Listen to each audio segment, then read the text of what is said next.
Welcome to another enlightening episode of Lengua Viva Cultural Insights, hosted by the ever-curious John Parker and the insightful Amanda Mitchell. Today's episode promises to be a captivating journey through the intricate history of our understanding of language neuroscience. Join John and Amanda as they unravel these monumental milestones in the field of language neuroscience.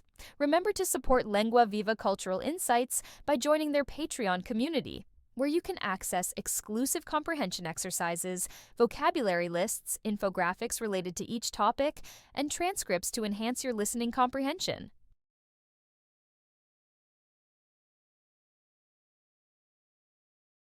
All right, buckle up, because today we're taking a deep dive into, well, the brain, but with a twist. A deep dive into the brain, you say? I like the sound of that. What fascinating corner of neuroscience are we exploring today? We're tackling a theory that, let's just say, took a little detour on the way to scientific accuracy. Oh, I love a good detour. Lay it on me. Get ready for this. Phrenology.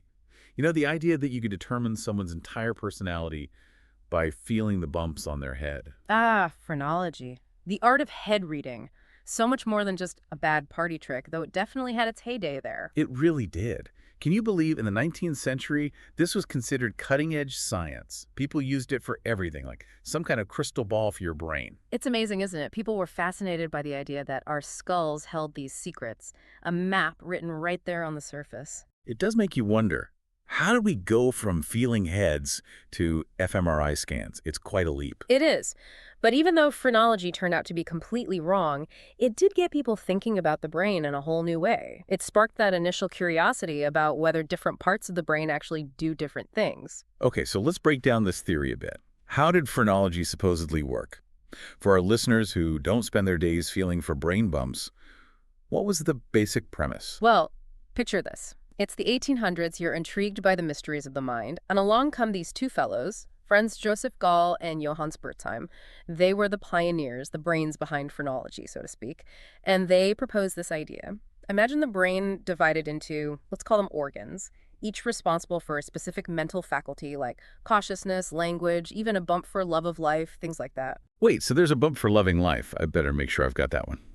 So they thought these different areas or organs dictated your personality. Precisely.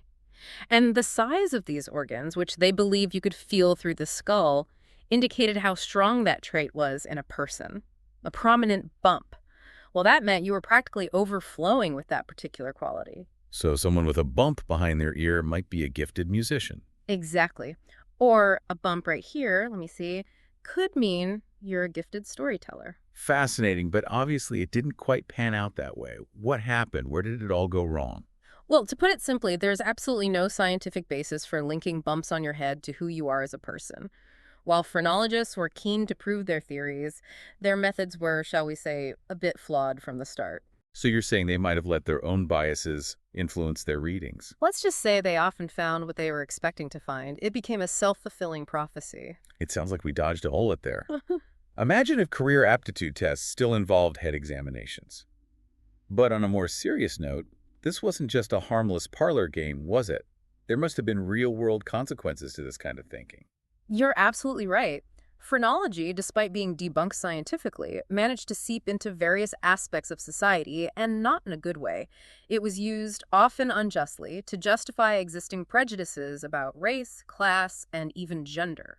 It's a good reminder that even when an idea is wrong, it can still have a lasting impact. Absolutely. Which is why critical thinking is always crucial. But, you know, in a way, phrenology did stumble upon a crucial truth about the brain. Different areas DO specialize in different tasks. So how do we get from feeling bumps on heads to the sophisticated understanding we have today? How did we go from phrenology to neuroscience? It's a fascinating journey. While phrenology itself was debunked, it did introduce this idea of the brain being compartmentalized. And this paved the way for a revolutionary concept: localization of function. The idea that specific brain regions are responsible for specific functions. So from bumps on heads, we got breakthroughs about the brain. You got it. And some of the most compelling evidence for this came from studying language in the brain. Enter Broca's and Wernicke's areas, both critical for language processing. Okay, I've heard of those. Give us the details. What are those areas responsible for? Well, Broca's area, which hangs out in the left frontal lobe that's right behind your forehead, is the maestro of speech production. It's what allows us to form words and sentences in a smooth, flowing way. So if that area is damaged, does that mean you can't speak at all?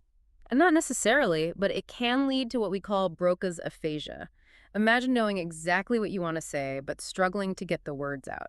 You can understand language perfectly, but speaking becomes a challenge. Wow, that must be incredibly frustrating. So Broca's area is all about speech production. What about Wernicke's area? Now, Wernicke's area, located in the temporal lobe, is like the brain's interpreter.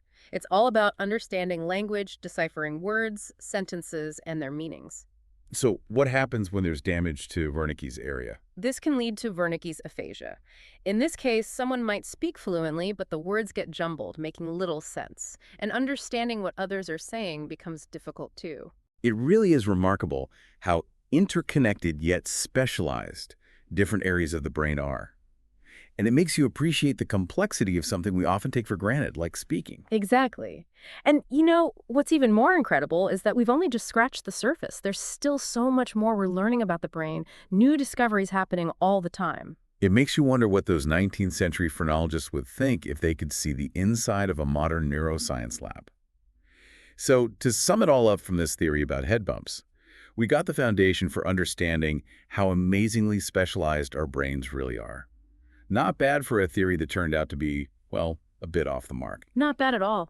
It's a great reminder that even in science, sometimes a wrong turn can lead to an amazing discovery. So next time you see a picture of the brain, maybe instead of seeing this mysterious, complicated organ, think of all those specialized areas working together, and remember how a flawed theory, however unintentionally, helped us get there.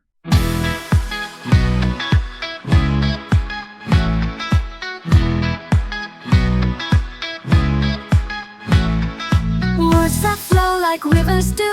Learn a language, join the crew. Every lesson something new. Lengua Viva here for you. Grammar rules and vocab tight. Practice every day and night. Conversations feeling right.